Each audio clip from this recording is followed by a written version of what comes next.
वाह शहजादी साहिबा, देख कितना सारा आम। दशहरा, चोषा, सिंदूरी, लैंगड़ा, कौन सा आम खाएगा तू बोल?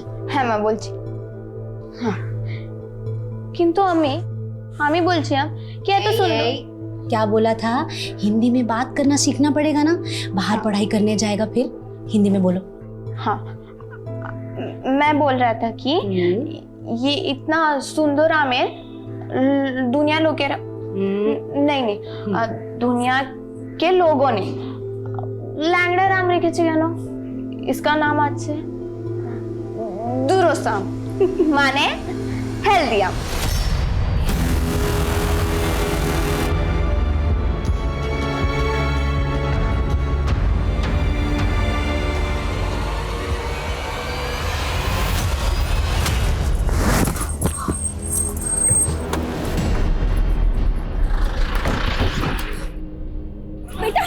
बेटा उठो उठो, तुम ठीक हो ना? सुधा जल्दी पानी लेकर आओ बेटा।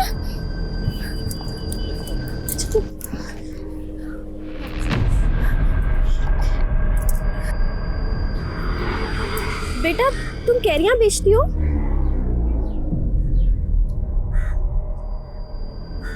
क्या हुआ बेटा, तुम कुछ बोल नहीं सकती हो? एक काम करते हैं, हम तुम्हारी ये सारी कैरियां खरीद लेते हैं, ठीक है? सुन पैसे तो पैसे। हाँ। एक काम करो, सारे ये लो। हाँ? ये पानी। हाँ? उठाओ से उठो।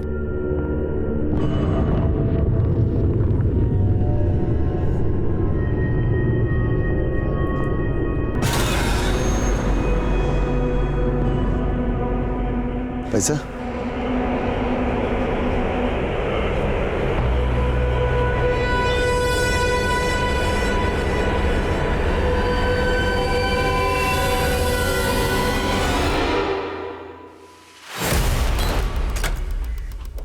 चल।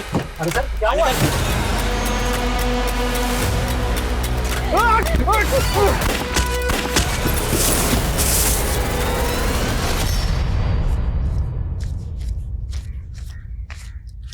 चला जल्दी।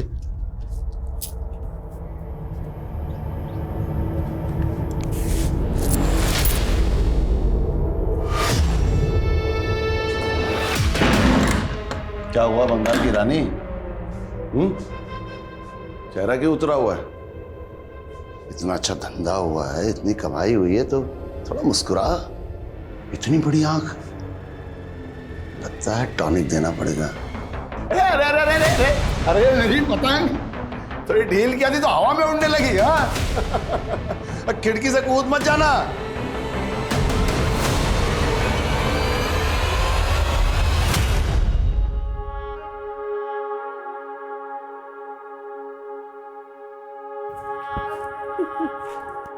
নাজিয়া, তুই জানিস যখন আমি স্কুলে ছিলাম তখন আমাদের স্কুলে একটা কবিতা ছিল, হাওয়াই জাহাজ।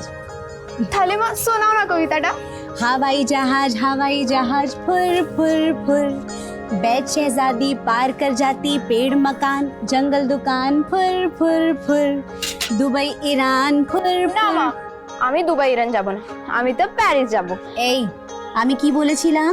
হিন্দি में কথা बोलना सीखो, बंगाली में कम बात करना है। हाँ আমি प्यारिस जाएगा। ठीक तो है। हमारा शहजादी अगर पेरिस जाना चाहता है तो वहाँ का वीजा लगवा देंगे। সত্যি বাবা? एकेबारे सত্যি। আমি প্যারিস যাব। तुम पेरिस जाएगा और हवाई जहाज में जाएगा।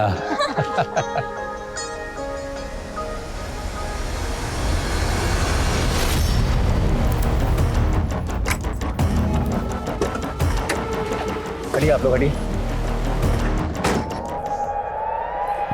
सर लड़की तो जिंदा है। इसे गाड़ी में बिठा और तुरंत हॉस्पिटल लेकर जाओ। क्विक, फास्ट फास्ट निकलो।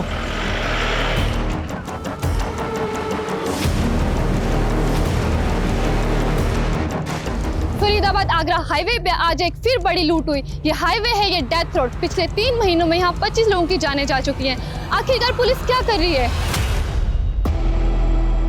Print, electronic media, social media, हर जगह हाईवे रॉबर्स की खबर छाई हुई है। 3 महीने में हम एक गैंग को नहीं पकड़ पाए। हमारी कोशिश जारी है सर। सर हमें लगा कि सर्वाइव विक्टिम के स्टेटमेंट पे हमें लीड मिल सकती है, लेकिन अफसोस वो लेडी कोमा में चली गई सर। इसका मतलब तुम्हारी इन्वेस्टिगेशन उस विक्टिम के स्टेटमेंट पर डिपेंड है? नो सर, हम और भी एंगल से जांच कर रहे हैं सर। हमारे मुखबिर हर तरफ ये पता लगाने की कोशिश कर रहे हैं कि वो कौन सा सुनार है जो लूट के और चोरी के गहने खरीदता है। लेकिन 48 घंटे के अंदर अगर ये गैंग पकड़ में नहीं आया तो मैं ये केस किसी और ऑफिसर को सौंप दूंगा। You may leave now. Sir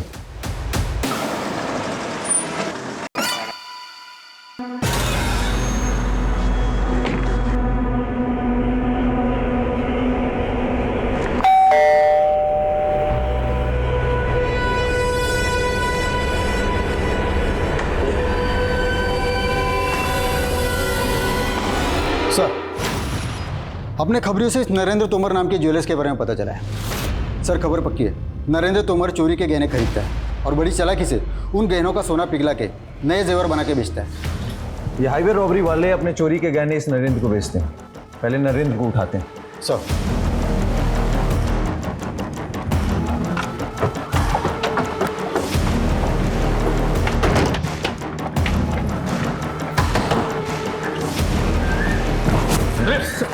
पूरे घर को अच्छे से सर्च करो, कोना कोना छान मारो, क्विक। सर बात क्या है, हुआ क्या है सर, बताइए तो सही। सर पूरा घर छान मारा लेकिन कुछ नहीं मिला। ले चलो इसे। चल कहाँ ले जा रहे हो सर? सर मैं किसी हाईवे गैंग को नहीं जानता सर, मैंने कोई चोरी की हुई गहनों की डील नहीं की। नाम बता, इस हाईवे रॉबरी केस में और कौन कौन शामिल है? नाम बता। नो अंशुल, मुझे ये समर्स के मैरिज बिल्कुल पसंद नहीं है और तुम चाहते हो कि हम समर में शादी करें। क्योंकि बेबी अगर हमने अब भी शादी नहीं की तो फिर अगला मुहूर्त सीधा 7 महीने बाद है। और देखो मेरी तरफ, मैं उतना वेट नहीं कर सकूंगा। वेट तो मैं भी नहीं कर सकती, लेकिन कुछ नहीं, हम अगले हफ्ते शादी कर रहे हैं बस, और उसके बाद हम सीधा यूरोप जा रहे हैं। सिर्फ हनीमून के लिए नहीं, हम वहां पे परमानेंटली शिफ्ट होने वाले हैं। क्या हम अब्रॉड शिफ्ट हो रहे हैं? लेकिन तुमने मुझे पहले क्यों नहीं बताया? क्योंकि मैंने थोड़े दिन पहले ये प्लान बनाया कि मुझे इंडिया से जल्द निकलना है, तुमसे शादी करते ही बस। बेटा अब अपना हनीमून तू जेल में मनाना। तिवारी लेके चले इसे। सर एक सेकंड, आपको कुछ गलत हुआ क्या? सर मैंने कुछ सर मैंने कुछ किया। सर मैंने कुछ नहीं किया। सच बोल रहा हूँ सर, मैंने कुछ भी नहीं किया। नरेंद्र तोमर ने नाम लिया है तेरा। हाईवे रॉबरीज का करता धरता तू ही है। तूने और तेरे गैंग के मेंबर ने इतने मर्डर्स किए हैं। सर आप क्या बोल रहे हो सर? और कौन है नरेंद्र तोमर? लूट का माल कहाँ है? कहाँ है लूट का माल? सर मैं सच बोल रहा हूँ सर, मैं छोटा सा बिजनेसमैन हूँ बस। आर्म्स डीलर है तू? सर तो मैं गन्स बेचने का धंधा करता हूँ सर, मेरे पास लाइसेंस है। सर आपको कोई गलतफहमी हुई है, अंशुल ने कुछ नहीं किया। वैसे आप अंशुल की क्या लगती है? सर मैं उसकी मंगेतर। बच गई आप, एक कुख्यात अपराधी से आपकी शादी होने वाली थी। Sir please.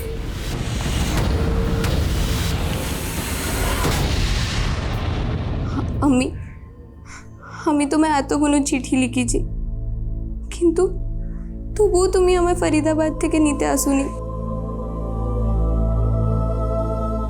তাড়াতাড়ি আসো না মা, আমার তোমার কথা খুব মনে পড়ে মা।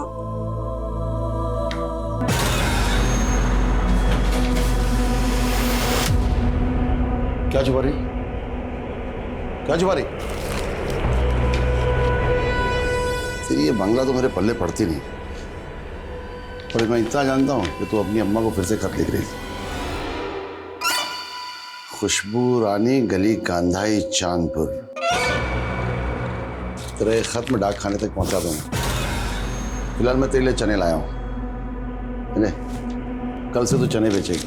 चल।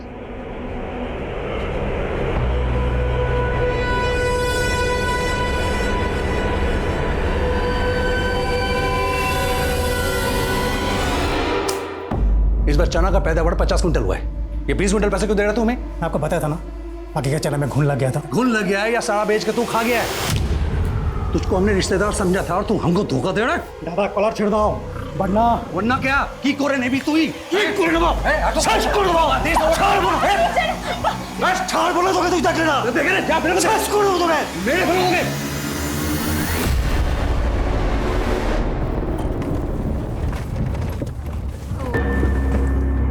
क्या हुआ साहब? लगता है इंजन में कोई खराबी है, मैं चेक करता हूँ।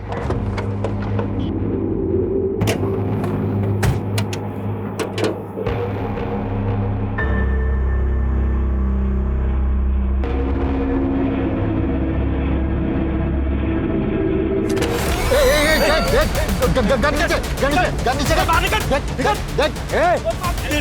गोली मार दूं, हिल मत, गन नीचे कर, गोली मार दूंगा। रख रहा हूँ, गोली मत चला, रख रहा हूँ।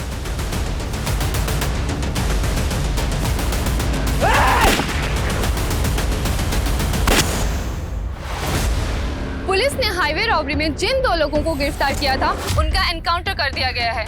और गौर करने वाली बात यह है कि इसमें एक नामी ज्वेलर नरेंद्र तोमर और दूसरा सरकारी आर्म डीलर अंशुल मेहता। क्या वाकई ये दोनों इस रॉबरी के किंग पिंग है? और आखिर ऐसा क्या हुआ कि पुलिस ने इनका एनकाउंटर कर दिया? अंशुल मेहता की मंगेतर शैलजा गोयल ने सोशल मीडिया के जरिए पुलिस पे गंभीर इल्जाम लगाते हुए ये लिखा है कि ये एक फेक इनकाउंटर था, जो कि काफी तेजी से वायरल हो रहा है। इसके मुताल्लिक उन्होंने एक वीडियो भी रिलीज किया है। सर, अंशुल की मंगेतर पुलिस पर यह आरोप लगा रही है कि एनकाउंटर फेक है। देखिए, हमने एक SIT टीम का गठन किया है जो इस एनकाउंटर की जांच और हाईवे रॉबर्स को जल्द से जल्द पकड़ने के लिए प्रतिबद्ध है। Sir, one more question. इस केस ने जल्द ही ऐसा तुल पकड़ा कि पुलिस एनकाउंटर की सत्यता की जांच करना पुलिस महकमे के लिए बहुत जरूरी हो गया। जय सर। सर, इनकाउंटर इसी जगह पे हुआ था। सर, उन दोनों को पेशी के लिए कोर्ट ले जा रहे थे, तब हमारी गाड़ी यहाँ खराब हो गई थी। खराबी क्या हुई? सर, कार्बोरेटर में कचरा था। सर, उसके बाद सर और ड्राइवर दोनों नीचे उतरे। मेरा ध्यान भी बाहर ही था। उसका फ़ायदा उठा के नरेंद्र ने मेरी गन छीन ली और कांस्टेबल को अपने कस्टडी में ले लिया। सर, मैंने उसे बहुत रोकने की कोशिश की, लेकिन वो नहीं माना। उसने पहला फायर PSI विशाल की तरफ किया और दूसरा फायर मेरी तरफ। फिर मैंने क्रॉस फायरिंग की, जिसमें वो दोनों ऑन द स्पॉट मारे। आई होप इस एनकाउंटर में कुछ फाउल प्ले नहीं होगा, जैसा कि अंशुल की मंगेतर दावा करती है। अंशुल की मंगेतर एक क्रिमिनल को सपोर्ट कर रही है, सिर्फ सिंपैथी पाने के लिए। वो दोनों एक हार्डकोर क्रिमिनल थे सर। लेकिन इस गैंग में सिर्फ 2 ही लोग तो नहीं होंगे। सर, इस बात का अफसोस तो हमें भी है कि हम उनके बाकी साथियों का नाम नहीं निकलवा पाए। दादा, चनाने में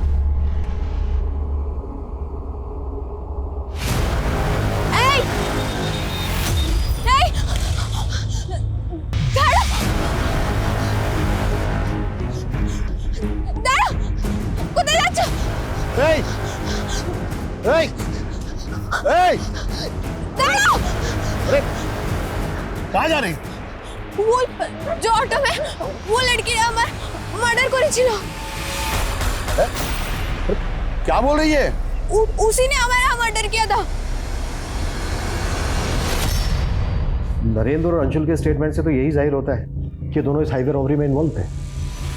लेकिन सर, गौर करने वाली बात यह है कि जहाँ भी हाईवे पे रॉबरीज हुई हैं, वहाँ के क्राइम सीन से क्रिमिनल्स के जो फिंगरप्रिंट्स मिले वो नरेंद्र और अंशुल के फिंगरप्रिंट से मैच नहीं होते।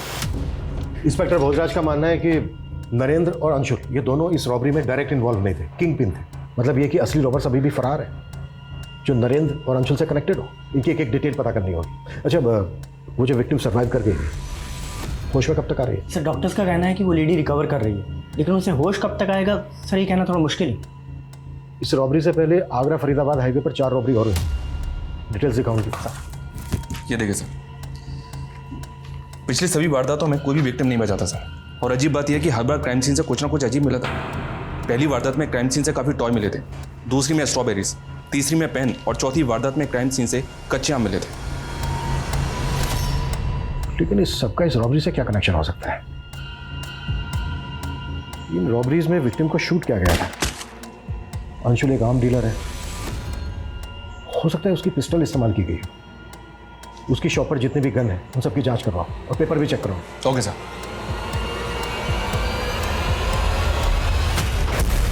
नाज़ा जिंदा हो गई? कोई नशा तो नहीं किया तूने? होश उड़ गए थे मेरे, अपनी आंखों से उसे जिंदा देख के आ रही हूँ। अरे ऐसा कैसे हो सकता है? उसकी लाश को मैंने खुद ठिकाने लगाया था। सर, इस नरेंद्र के CDR में एक सस्पिशियस नंबर मिला है जो एक फेक ID से लिया गया था। और अंशुल का नरेंद्र के साथ कोई कनेक्शन मिला? जी नहीं सर। अंशुल की शॉप में जितनी भी गन्स मौजूद हैं सबकी जांच करवाई, उनके पेपर्स भी चेक किए, लेकिन कोई भी गन रॉबरी में इस्तेमाल नहीं हुई है। हो सकता है जो गन रॉबरी में इस्तेमाल हुई हो वो अंशुल ने कभी शॉप पे रखी ना हो। और एक बात सर, ये अंशुल का फादर अभी जेल में बंद है और अंशुल की मंगेतर शैलजा एक ही बात बोल रही है कि ये एनकाउंटर फेक था। शैलजा से मिलते हैं एक बार। सर, मैं पहले भी कई बार कह चुकी हूँ, अंशुल एक ऑनेस्ट इंसान था, वो किसी भी क्रिमिनल एक्टिविटी से नहीं जुड़ा था। और अंशुल के फादर? मालूम है ना, अंशुल के फादर एक्सटॉर्शन, फिरौती, मर्डर के केस में पिछले 8 साल से अंदर है। सर, अगर अंशुल के फादर जेल में थे तो इसका ये मतलब नहीं कि अंशुल क्रिमिनल था। और वैसे भी वो अपने फादर से बहुत पहले रिश्ता खत्म कर चुका है। तुम कब से जानती थी अंशुल को, जो उसको लेकर इतना कॉन्फिडेंट हो? 2 साल से। और मैं तभी से जानती हूँ कि उसके फादर क्रिमिनल है। उसके बाद भी मैंने उसके साथ दोस्ती की क्योंकि मैं जानती थी कि वो एक अच्छा इंसान था। तुम तो ऐसे।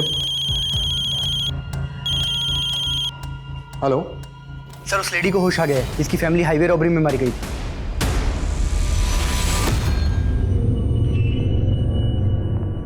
अच्छा लता जी, जब ये सब हुआ तो उस वक्त रॉबर्ट्स के साथ ये लोग भी थे? मैंने उनका चेहरा नहीं देखा, उनका चेहरा ढका हुआ था सिवाय 2 पुलिस वालों के। पुलिस वाले? हाँ सर, 2 पुलिस वाले थे। उन्होंने ही हमारी गाड़ी रुकवाई। जैसे ही गाड़ी रुकी कुछ लोग फिर पीछे से आए, उनके चेहरे ढके हुए थे। उन्होंने हमें जबरदस्ती गाड़ी से निकाला। उन्होंने मेरे पति को गोली मारी। फिर मुझे। अच्छा लता जी, वो जो 2 पुलिस वाले थे वो दिखते कैसे थे? उनके नाम क्या थे? नेम प्लेट देखी थी आपने उनकी? मैंने ठीक से नहीं देखा। क्राइम सीन पर कुछ कच्चे आम बिखरे हुए थे। आप कुछ उनके बारे में बता सकती हैं, वो कैसे आए?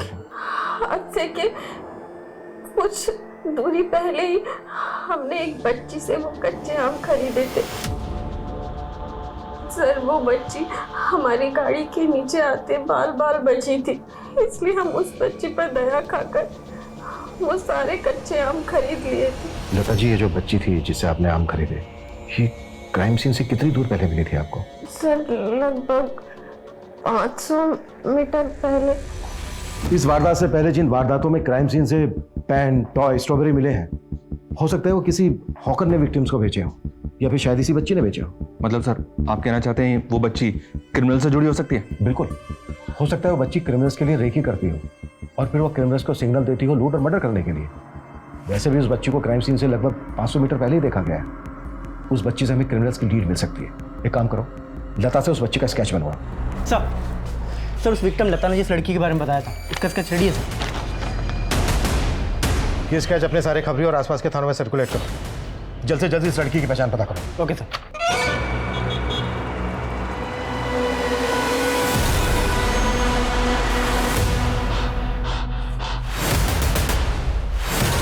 सब कहना क्या?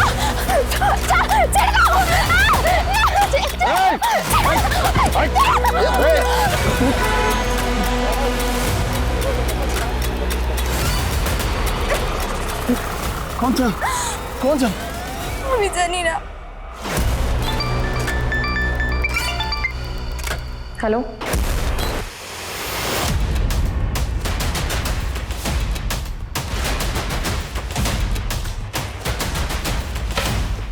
जी बोलिए। सर, आज एक अननोन नंबर से मुझे धमकी भरा फोन आया और वो बोल रहा था कि अंशुल क्रिमिनल था और क्रिमिनल ही रहेगा। तुम उसकी इंसाफ की लड़ाई लड़ना बंद करो, समझी? सर, ये वो नंबर है जिससे मुझे कॉल आ रहा था। Sir, now I am sure कि पुलिस में से कोई तो इन्वॉल्व है जो इस फेक एनकाउंटर केस को बंद करवाने के लिए मुझ पर प्रेशर डाल रहा है। सर, शैलजा को जिस नंबर से कॉल आया था वो नंबर एक फेक आईडी से लिया गया था। हो सकता है शैलजा अंशुल को बचाने के लिए झूठ बोल रही हो और ये फोन कॉल चाल हो उसकी। बैकग्राउंड निकालो शैलजा की। Okay sir. सर, नरेंद्र की कॉल रिकॉर्ड में जो फेक आईडी का नंबर मिला था, सर उसमें एक चंद्रेश नाम के हिया व्यापारी का नंबर मिला है। सर, ये चंद्रेश है। सर, इसका फ़ोन काफ़ी टाइम से बंद है और ये कहाँ गायब हो गया ये भी नहीं पता चल रहा। मे भी चंद्रेश इस सब में शामिल हो। डिटेल निकालो इसकी।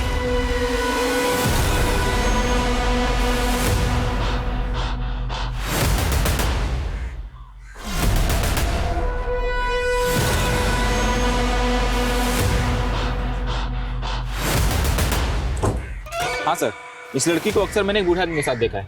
वो वहीं पे सामान बेचा करती थी। बूढ़ा आदमी? हाँ सर। अच्छा, उसका कुछ एड्रेस वगैरह पता है? नहीं सर। अच्छा, तुम उस आदमी का स्केच बनवा सकते हो जिसे तुमने इस लड़की के साथ देखा? मैंने कहा ना, मेरे बिना बाहर नहीं जाएगी। तू रुक, मैं देखता हूँ।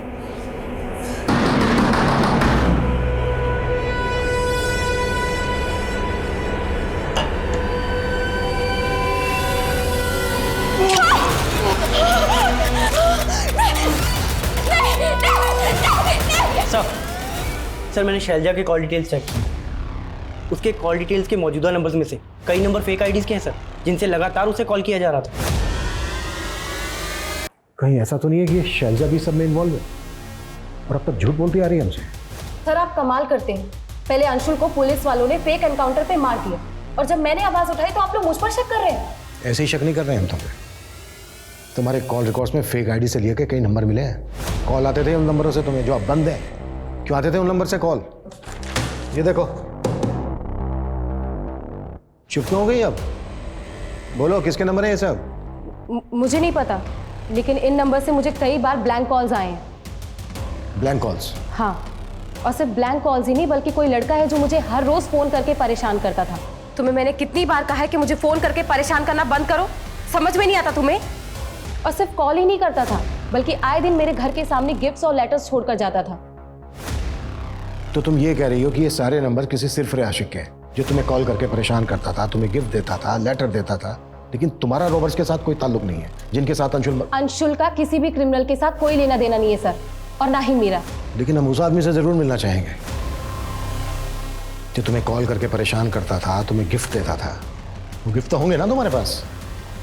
जी।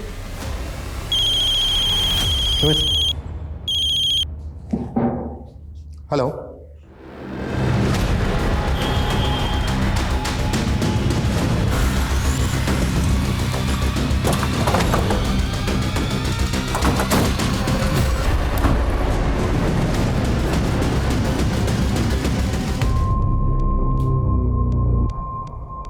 सर ये कंफर्म है, ये वही आदमी है जो कैरी बेचने वाली उस बच्ची के साथ रह रहा था। ये देखिए। मनीष, बच्ची को ढूंढो, यहीं कहीं होनी चाहिए। Sir. Slide. Sir. Pocket check करो।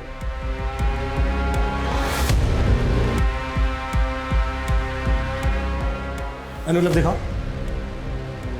सर, अंदर कोई बच्ची नहीं। हाँ सर, ये बच्ची यहाँ रहती तो थी, पर अब पता नहीं कहाँ है। नाम क्या है बच्ची का? बच्ची का नाम तो नहीं मालूम, पर वो 3 महीने से यहाँ जयराज जी के साथ रह रही थी। जयराज इन बुजुर्ग का नाम है जो जिनका मर्डर हुआ है? जी सर। अच्छा, इस बच्ची का रिश्ता क्या था जयराज जी के साथ? वो तो कहते थे वो उनके दूर की रिश्तेदार है, पर वो बच्ची बांग्ला बोलती थी और जयराज जी यूपी साइड के हैं।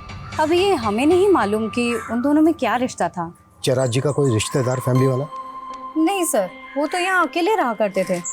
आप लोगों में से कोई जानते हैं उनके किसी रिश्तेदार को? अच्छा, जयराज जी से यहाँ कोई मिलने आता जाता था? जी सर, 2 लोग अक्सर यहाँ आते रहते थे, पर हम उन्हें नहीं जानते। दिखते कैसे थे वो? स्केच बनवा सकते हो उनका? अब इतना ध्यान नहीं है सर। पता करो बच्ची के बारे में। और बुजुर्ग से जैसे बंगला में लिखा हुआ एक लेटर मिलता है जिसके एनवेलप पे अधूरा एड्रेस है। लेटर को ट्रांसलेट करवाओ। ओके सर, ये वो गिफ्ट्स हैं जो कोई लड़का मुझे भेजा करता था। आखिर ये सब इन्वेस्टिगेट करके आप लोग साबित क्या करना चाहते हैं? हम लोग कुछ साबित नहीं करना चाहते, साबित आप करना चाहती हैं कि अंशुल उन रॉबर्स के साथ इन्वॉल्व नहीं था। लेकिन हम आपकी बातों पे भरोसा क्यों करें? ये बात मुझे पहले से ही पता है, लेकिन आप लोग इस केस को कोई गलत मोड़ देने की सोचना भी मत। और पुलिस वालों ने मेरे अंशुल का फेक एनकाउंटर किया है, और ये बात मैं 1000 बार चीख चीख कर कहती रहूंगी। ये चिट्ठी बंगला भाषा में किसी खुशबू रानी के नाम पर लिखी गई है और इस चिट्ठी में लिखा है कि उसकी अम्मी उसके खतों का जवाब नहीं दे रही है, ना ही उसको फरीदाबाद से आकर लेकर जा रही है। सर, कहीं इसका मतलब ये तो नहीं कि ये जयराज उस बच्ची को अपने साथ जबरदस्ती रख रहा था? अब तक हम मानकर चल रहे हैं कि ये बच्ची हाइबर रोवर्स के लिए रेकी करती थी, इसलिए हमारे लिए पता लगाना बेहद जरूरी है कि बच्ची इस वक्त कहाँ पर है। इस लेटर पे एड्रेस लिखा गया है खुशबू रानी गली गांधाई चांदपुर। प्रॉपर एड्रेस नहीं है, लेकिन लेटर पढ़ने के बाद ऐसा लगता है कि इस बच्ची ने पहले भी बहुत सारे लेटर्स लिखे हैं। एक काम करो, पोस्ट ऑफिस में जाके पता करो कि फरीदाबाद से गली गांधाई चांदपुर के लिए पहले भी लेटर पोस्ट हुए हैं क्या। हो सकता है वहाँ से प्रॉपर एड्रेस मिल जाए। Okay sir. और हाँ, एक काम और करो, इस बच्ची का स्केच बंगाल और आसपास के राज्यों में सर्कुलेट करो, अखबारों में भी डलवाओ, शायद इस बच्ची को पहचानने वाला कोई आदमी सामने आए। Okay sir.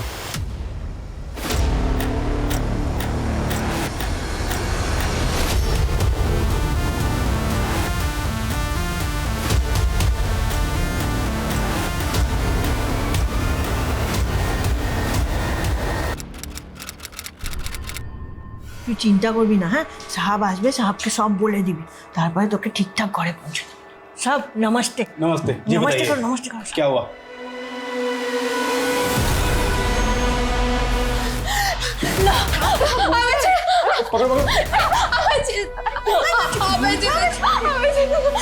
क्या हुआ इस बच्चे को? और ये कौन है बच्ची? साहब ये ना मेरे दुकान के बाहर ही खड़ी थी और रो रही थी।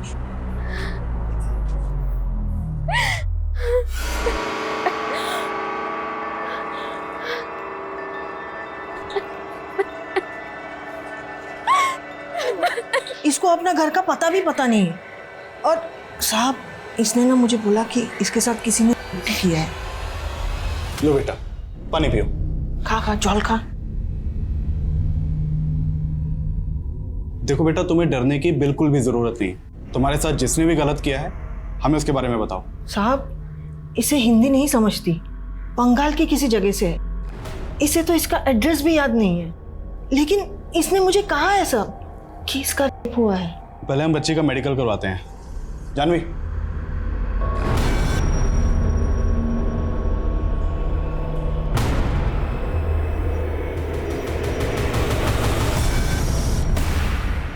सर ये बच्ची की मेडिकल रिपोर्ट है। सर रिपोर्ट से ये तो कंफर्म नहीं हुआ कि बच्ची का हुआ था, लेकिन बच्ची थी और इस बच्ची की उम्र महज 14 से 15 साल की होगी।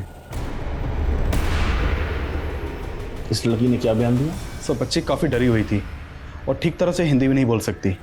ये बच्ची इन विमला जी की दुकान के बाहर मिली थी। ये बंगाली हैं। बच्चे ने विमला जी को बताया था कि उसका हुआ था। इस बच्ची का जो आपने अखबार में स्केच छपवाया है पहले मेरी कोर्ट में मेरे सामने पेश हुई थी और इसने अपने बयान बंगाली में दिए थे और ये कहा था कि इसके साथ कुछ लोगों ने ज़बरदस्ती की है। लेकिन ये बच्ची अपने किसी भी रेपिस्ट का नाम नहीं जानती थी और ना ही उनको पहचानती थी और ना ही उसका स्केच बनवा पाई थी। लेकिन इस बच्ची ने अपने बयान में यह भी कहा था कि उसके साथ एक ऐसे व्यक्ति ने किया था जो उस वक्त पुलिस की वर्दी में था। पुलिस की वर्दी? जी सर अब तक हम ये मानकर चल रहे थे कि ये बच्ची रॉबरी गैंग वालों के लिए रेकी करती थी और एक विक्टिम ने हमें स्टेटमेंट दिया कि जो वो गैंग था उसमें 2 पुलिस वाले भी शामिल थे। सर आपको कुछ अंदाजा है कि बच्ची उस गैंग तक कैसे पहुंची होगी? कुछ बताया था इसने? ऐसा तो मैं कुछ नहीं जानता, लेकिन ये बच्ची उस वक्त कुछ नहीं बोल पा रही थी, इसलिए मैंने इसे एनजीओ में रखने का ऑर्डर दिया था। हाँ सर, 3 महीने पहले ये बच्ची हमारे एनजीओ में ही थी। तो फिर 3 महीने पहले बच्ची यहाँ से गई कहाँ? उसकी मौसी आई थी उसे यहाँ से लेके जाने के लिए, करीबन 3 महीने पहले।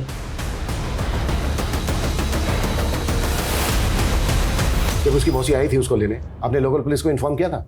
नहीं सर, मुझे लगा उसकी फैमिली आ गई तो मैंने उसे जाने दिया। क्या ऐसा तो नहीं है कि किसी के इशारे पे किया आपने ये सब? No sir, it's just a mistake. उस लेडी की डिटेल दीजिए हमें। 98754389। नंबर तो बंद आ रहा है, जाहिर सी बात है नंबर फेक होगा और एड्रेस भी। नाम क्या था उसका? सर उसका नाम नफीसा था। फोटो दीजिए उसका। जी ये रही। इस एनजीओ के बारे में इंक्वायरी करो। नाजिया का कहना है कि किसी पुलिस वाले ने भी उसका किया था। इस केस के तार बहुत दूर तक जुड़े हो सकते हैं। कैसे भी करके हमें पता लगाना है कि इस वक्त नाजिया है कहाँ। एकदम चुप। एकदम चुप।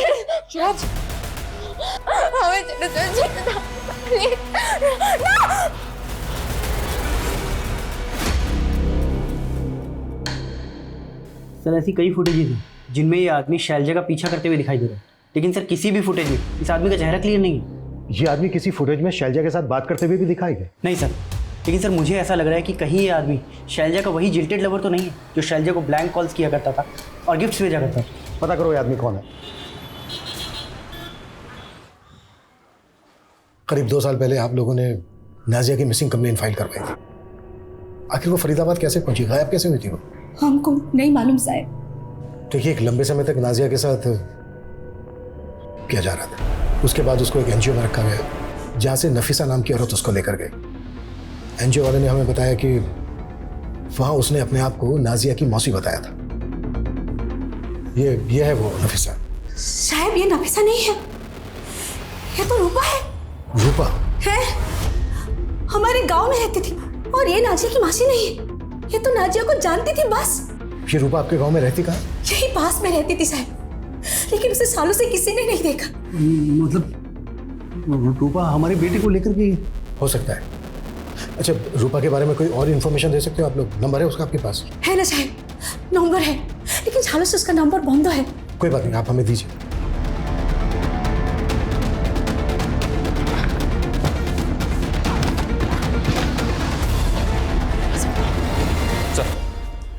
सर रूपा के पुराने नंबर की सीडीआर चेक की तो एक चौंकाने वाली बात पता चली। इसके कॉल रिकॉर्ड्स में कई पिम्स के नंबर हैं जो अभी इनएक्टिव हो चुके हैं। रूपा के कॉल रिकॉर्ड्स में जितने भी पिम्स के नंबर हैं उन सब की डिटेल निकालो। हो सकता है वहां से हमें रूपा के बारे में लीड मिले। जी सर। मनीष, ये बच्ची नाजिया खुद एक विक्टिम है और एक हाईवे रॉबरी के केस में आके अटक गई है। इस नाजिया की तलाश ने इस केस को बुरी तरह से उलझा दिया सर।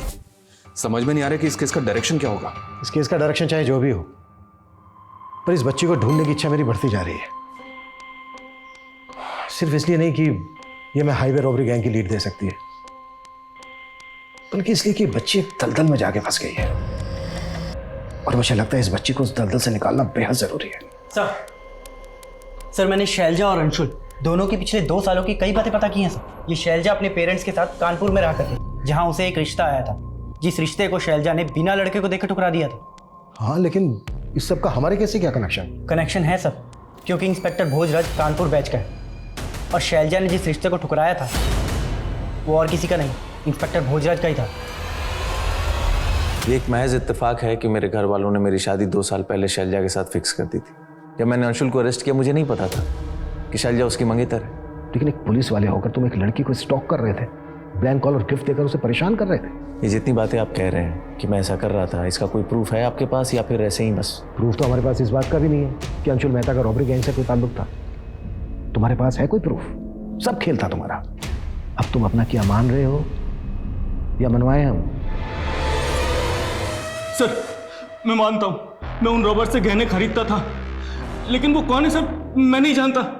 वो मेरा फोन पे उनसे कांटेक्ट होता था, गहने लेकर आते थे, मुझसे पैसे ले जाते थे और जो बंदा आता था वो मुंह ढक कर आता था सर। देख, अगर तुझे इस रॉबरी केस से बचना है तो तुझे कहना होगा कि अंशुल मेहता नाम का एक आदमी है जो तेरे कांटेक्ट में है और वो उन रॉबर्स में से एक है। मुझे पता था कि नरेंद्र के जरिए मैं उन रॉबर्स तक नहीं पहुंच सकता, लेकिन अंशुल को अगर रास्ते से हटा दिया तो मैं शैलजा की जिंदगी में दोबारा वापस जरूर आ सकता हूँ। मैंने ही नरेंद्र को कहा था कि अंशुल का नाम ले, उसके बदले कोर्ट ले जाते वक्त मैं उसे भागने में मदद करूंगा।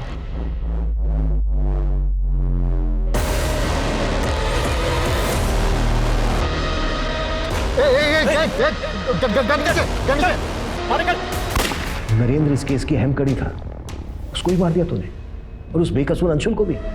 कैसा पुलिस वाला है तू? इस वर्दी का अपमान किया है तूने। भोजराज के स्टेटमेंट से यह तो साफ है कि नरेंद्र तोमर रॉबरी गैंग से जुड़ा था। इसके सीडीआर में एक फेक आईडी का एक नंबर मिला था जिसमें हमें एक और हीरा व्यापारी चंद्रेश का नंबर मिला। इस चंद्रेश को मैंने ढूंढने के लिए कहा था। क्या अपडेट है इसकी? सर खबरियों को इसकी तलाश में लगाया। खबरियों को तलाश में लगाया, बस हो गया? कैसे भी करके चंद्रेश मुझे अंदर चाहिए। और रूपा को कैसे ढूंढ रहे हो तुम लोग? और रूपा की कॉन्टैक्ट लिस्ट में जितने भी पिन थे उनकी क्या अपडेट है? सर उसकी भी तलाश जारी है। सर मैं नाजिया मिसिंग केस में बेंगलोर पुलिस की इन्वेस्टिगेशन को स्टडी कर रहा था। उस केस में एक एंगल ऐसा था जिसको बेंगलोर पुलिस ने इन्वेस्टिगेट किया ही नहीं था। कैसा एंगल?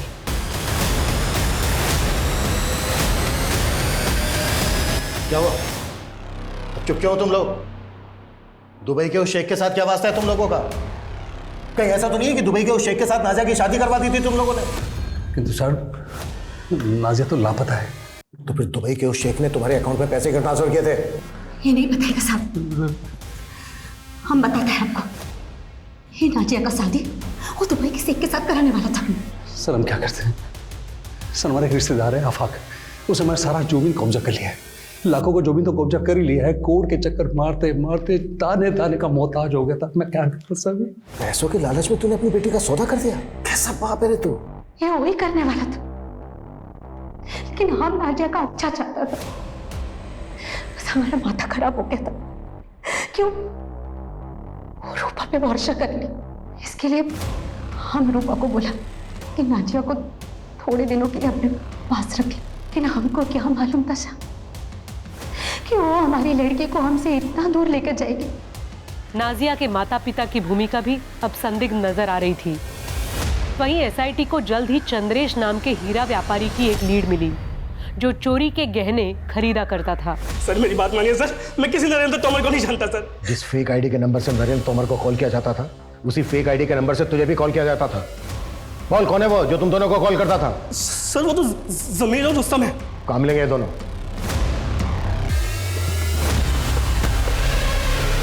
पकड़ो सबको।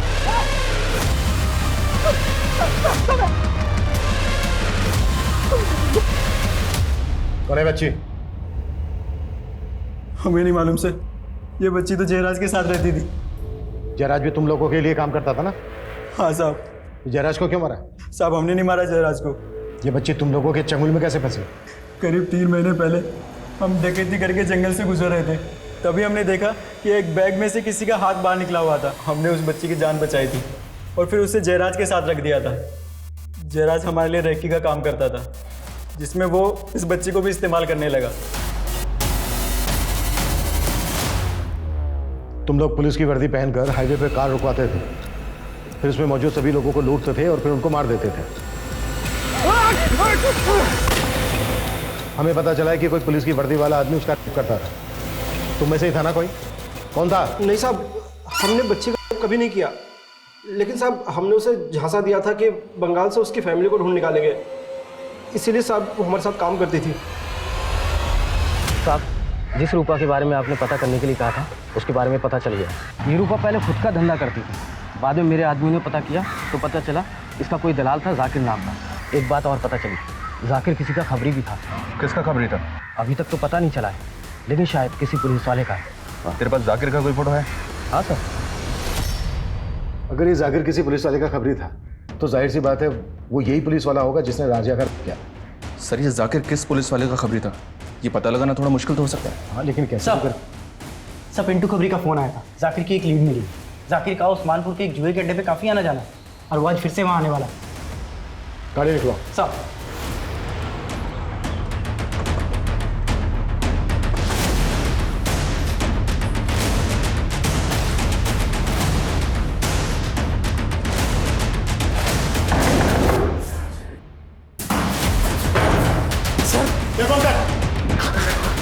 बोल लाजिया का। सर सर बताता हूँ सर। अरे हाँ, चिंता क्यों कर रहे हैं आप? अरे बेफिक्र रहिए, बस हो जाएगा काम आपका। हाँ नहीं।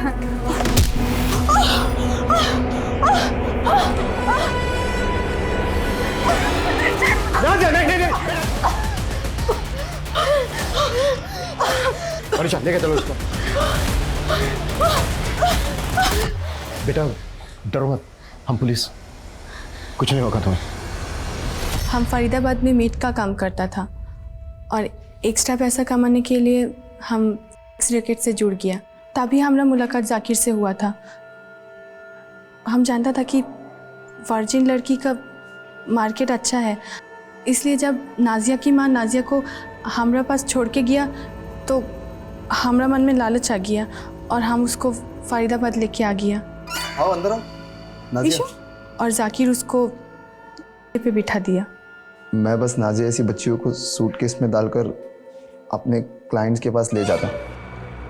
नाजिया के साथ भी मैंने यही धंधा शुरू कर दिया था। एक दिन अचानक वो तंग आकर भाग गई और किसी पान वाली को मिली जो उसे पुलिस के पास लेकर गई। फिर पुलिस ने उसे एनजीओ में डाल दिया। नाजिया का कहना कि कोई पुलिस वाला था करता था उसका? हाँ सर, उस पुलिस वाले साहब ने कहा कि उस बच्ची को किसी भी हाल में एनजीओ से बाहर निकालो। उन्हें डर था कि नाजिया उनके बारे में सबको बता ना दे। हम जाकिर के कहने पे ही नाजिया को एनजीओ से हटाया था और वापस जाकिर को सौंप दिया। वो पुलिस वाला कौन था जो नाजिया करता था? ये लो साहब, आपके गले की हड्डी। एनजीओ से निकाल कर लेके आया इसको।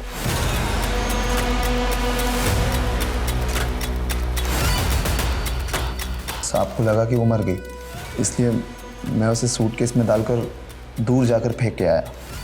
लेकिन मुझे नहीं पता था कि वो जिंदा थी। वो तो 3 महीने बाद अचानक रूपा ने उसको एक बूढ़े आदमी के साथ देखा, तो मैंने ये बात साहब को बताई। साहब ने कहा कि ख़त्म कर दो नाजिया को। वो बच्ची फिर हाथ से निकल गई। फिर मैं उस बुड्ढे को मारकर नाजिया को अपने साथ उठा लाया। साहब ने कहा कि नाजिया को मार दो, लेकिन मैंने सोचा अगर मारना ही है तो क्यों ना कुछ और पैसे कमा लूँ उससे, इसलिए अब तक मैंने उसको ज़िंदा रखा था।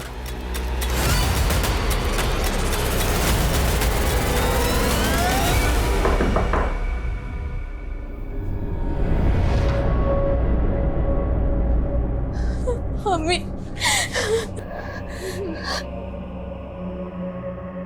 पापा